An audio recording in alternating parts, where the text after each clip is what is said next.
Recent గా బంగ్లాదేశ్ లో ఒక ఇన్సిడెంట్ అయ్యింది. ఒక వ్యక్తి అన్ని మతాలు ఒకటే అని చెప్పడం మూలంగా అతన్ని కాల్చడం జరిగింది. ఇందులో ఎంతవరకు కరెక్ట్ అంటారు? అసలు మతాలనేవైనా, కులాలనేవైనా ఆహ్, ఈ ప్రపంచ స్థాయిలో జాగృతిలో పెట్టుకుంటే మనమే. మనిషే పెట్టుకున్నాడు. మతమే గాని, కులమే గాని, భాషను బట్టి, ఉన్నటువంటి జీవితాలను బట్టి మనిషి పెట్టుకున్న మతానికి చంపుకోవడం దాకా దేనికి? అసలేం జరిగిందని అంత దాకా వెళ్లారసలు? చంపడం అన్యాయం గదా! ఏం మాట్లాడాడని, ఏం తప్పు మాట్లాడాడని చంపేదాకా వెళ్లారు. ఏం తప్పు చేశాడని చంపారతన్ని. అంత అంటే అంతకు ముందు కూడా మన భారతదేశానికి బంగ్లాదేశ్ కి సంబంధించి రెండింటి మధ్య ఒక ఒక విరుద్ధం అనేది ఏర్పడింది మతాలకు సంబంధించి. దీని మీద ఇప్పటివరకు మోదీ గారు కానీ ఎటువంటి స్పందన రాలేదు. కారణం ఏంటంటారు? వాళ్ళకి అంత విరుద్ధం ఎందుకు అంటారు మన మీద? విరుద్ధం మన మీద ఉంటే బంగ్లాదేశ్ మన ఇండియా ఎట్లా సపోర్ట్ చేస్తుంది? విరుద్ధం ఉంటే సపోర్ట్ చేయదు కదా. ఫుడ్ ఎక్కడి నుంచి వెళ్తుంది? మన ఇండియా నుంచి వెళ్తుంది. వాళ్ళు తినడానికి రైస్ ఎక్కడి నుంచి వెళ్తుంది? మన ఇండియా నుంచి వెళ్తుంది. మరి ఇన్ని సపోర్ట్లు, ఇంత ఫుడ్ వెళ్తున్నప్పుడు మరి ఒక చావలేదో చచ్చాడో చూసుకోకుండా కూడా ఉరేసి చంపడం ఒక అన్యాయం, అంతకంటే దారుణంగా కొట్టడం ఒక అన్యాయం. ఇవన్నీ సరిపోవు సాల్వ్ అన్నట్టుగా రిటర్న్ పెట్రోల్ కోసం తగలబెట్టడం ఇంకొక అన్యాయం. ఏ వాళ్ళ లెక్క వీళ్ళు మనుషులు కారా?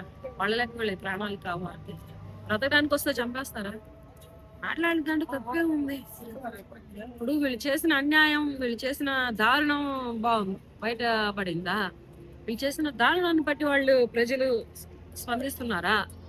లేకపోతే అతను అన్న మాటల గురించి స్పందిస్తున్నారా?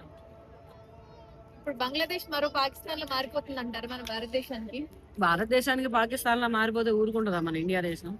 పిల్లక పీకి చేతిలో పెట్టదు.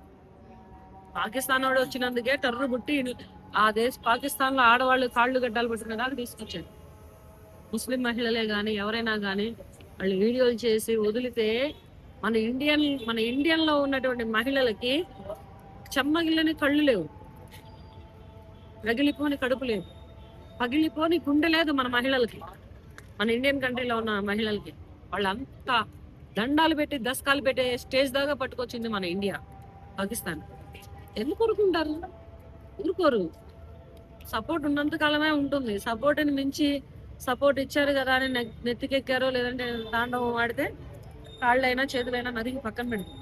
అంటే ఏ విధంగా చర్య తీసుకుంటే ఇలాంటి దాన్ని అరకట్టచ్చు? బంగ్లాదేశ్ చేసే అరాచకాలు ఉన్నాయి కదా, దేశం గవర్నమెంట్ చర్యలు తీసుకోవాలి. ఇటువంటి అన్యాయాలు జరగకుండా, ఇటువంటి అక్రమాలు జరగకుండా, ఇటువంటి హత్యలు జరగకుండా. దానికి మరి ఇప్పుడు అంత మంది కలిపి ఒక మనిషిని అంత దారుణంగా చంపారు అంటే అక్కడ ఎంత సపోర్ట్ లేకపోతే అంత చంపుతారు?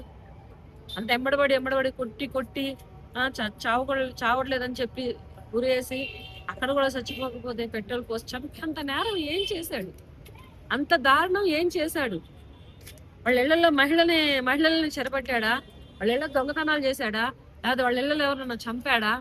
ఏమీ చేయకుండానే అన్ని కులాలు ఒకటే అని మాట్లాడినందుకు ఇంత దారుణానికి ఒడిగట్టారు అంటే ఇక్కడ మరి ఇండియాలో ఎన్నో కులాలు, ఎన్నో మతాలు, ఎంతో మంది ఊరులు బ్రతుకు తెరువు పోయి చాలా మంది బ్రతుకుతున్నారు. మరి వాళ్ళందరినీ ఏం చేయాలి? వాళ్ళందరినీ కులానికి కులం చంపుకోవాలా? మతానికి మతం హతమార్చుకోవాలా? మనిషికి మనిషి చంపుకుంటేనే న్యాయం జరుగుతుందా? ఏం సాధించారు ఆ మనిషిని చంపి? ఏం సంపాదించారు ఆ మనిషిని చంపి? దేశం మొత్తం వాళ్ళని చెడుగా మాట్లాడదాం తప్ప ఏమైనా సాధించారు? ఏం లేదు కదా. ఏదైనా హెల్ప్ చేద్దాం. ఏ దేశానికైనా, ఏ రాష్ట్రానికైనా, ఏ పేటకైనా, ఏ ఊరికైనా, ఏ మనిషికైనా హెల్ప్ చేద్దాం. పోయేదే ఉంది. ఆ మనిషికి గుర్తుంటే మనకి హెల్ప్ చేస్తాడు. ఆ మనిషికి గుర్తు లేకపోతే కాలమే మనకి మంచి రిటర్న్ గిఫ్ట్ ఇస్తుంది. ఇది వదులుకొని చంపడాలు, చావటాలు ఏంటి? ఇది చాలా అంటే చాలా బాధాకరమైన విషయం. ఇది తెలుగువాడి టీవీ యాప్ ను డౌన్లోడ్ చేసుకోండి, క్లిక్ చేయండి, అనుభవించండి మరియు ఆనందించండి.